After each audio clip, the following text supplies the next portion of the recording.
Hi, this is part 4 of the Sword and Spear video guide. In this video I'm going to talk about movement and about how our units are moved on the battlefield.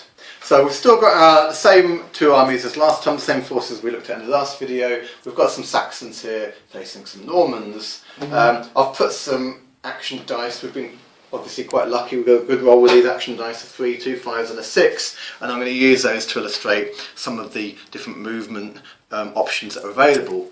To start with, I'll just take this Saxon unit over here and I'm just going to look at the two main types of movement. So let's forget about that dice roll for the moment.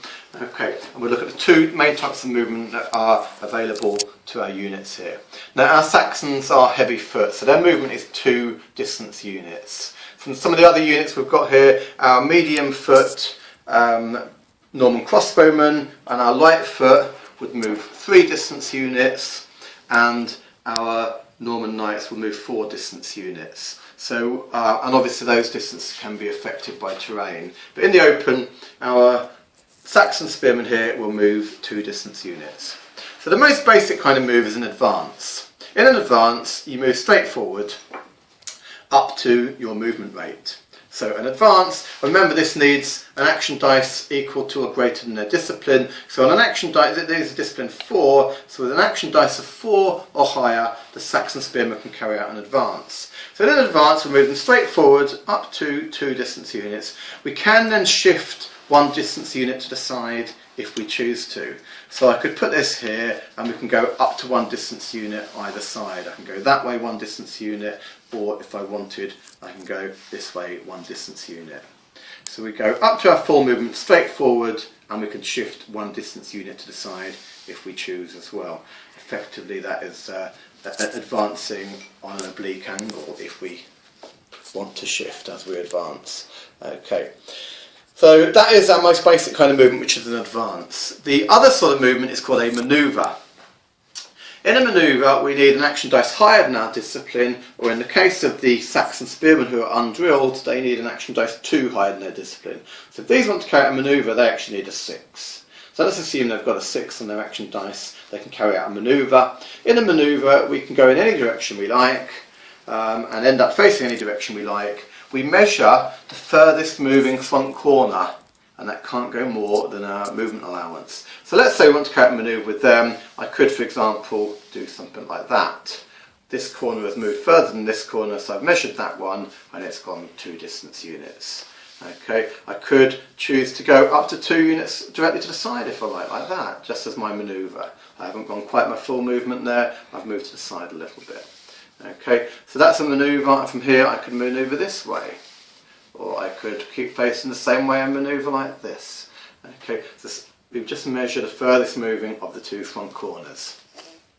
If our unit goes backwards, and that is defined as both of its front corners end up behind a line extending the original front edge of the unit. So if I put that across there and both of my front corners end behind that line, then our movement is reduced by 1 distance unit. So if I want to go backwards here, I could just go backwards by 1 because my movement is reduced to 1 if I'm going backwards.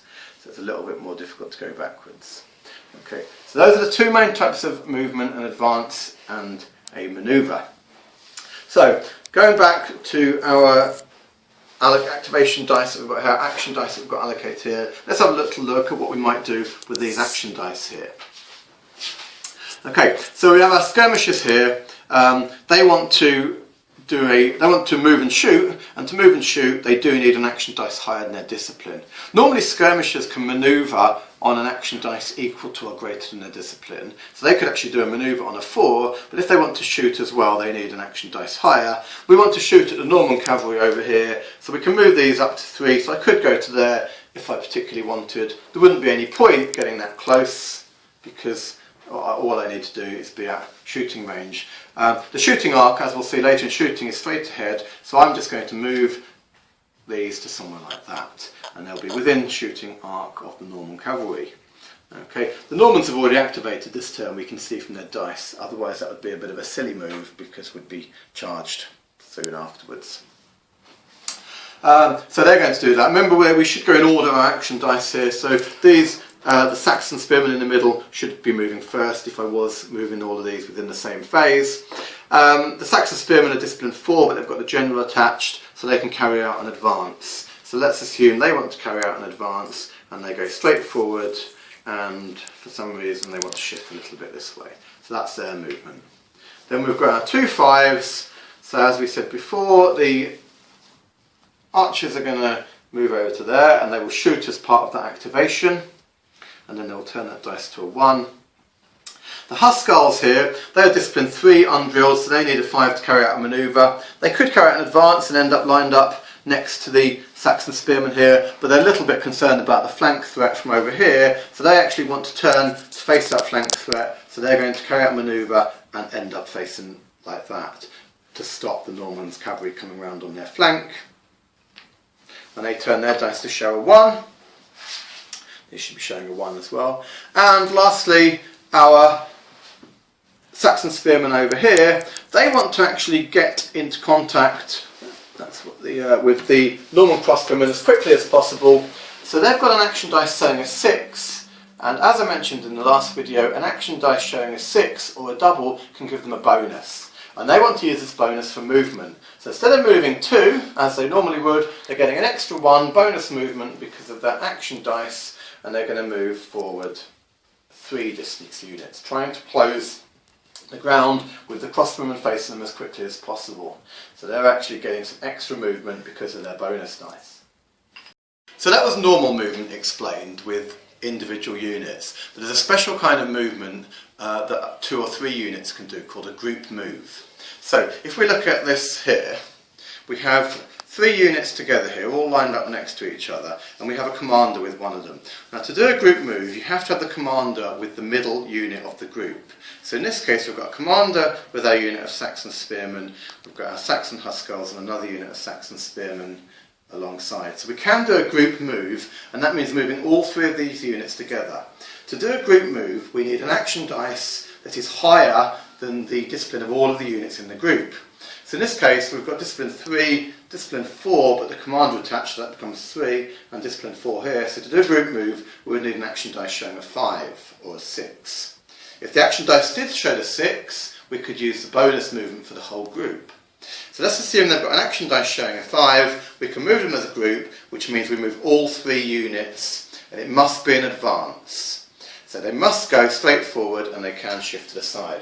Now when we do a group move, if we are going to do a group move with all 3 units, when we activate them on the 5, we would have to take a dice out of the bag for each of the other 2 units in the group and turn those dice to show a 1 at the end of the movement. So we carry out the group move. Let's say we want to move them this and shift them a little bit, and we move the general with them, the commander with them, and we turn all the 3 action dice to show a 1. So that's a group move. We could have chosen to only move the 2 units as a group.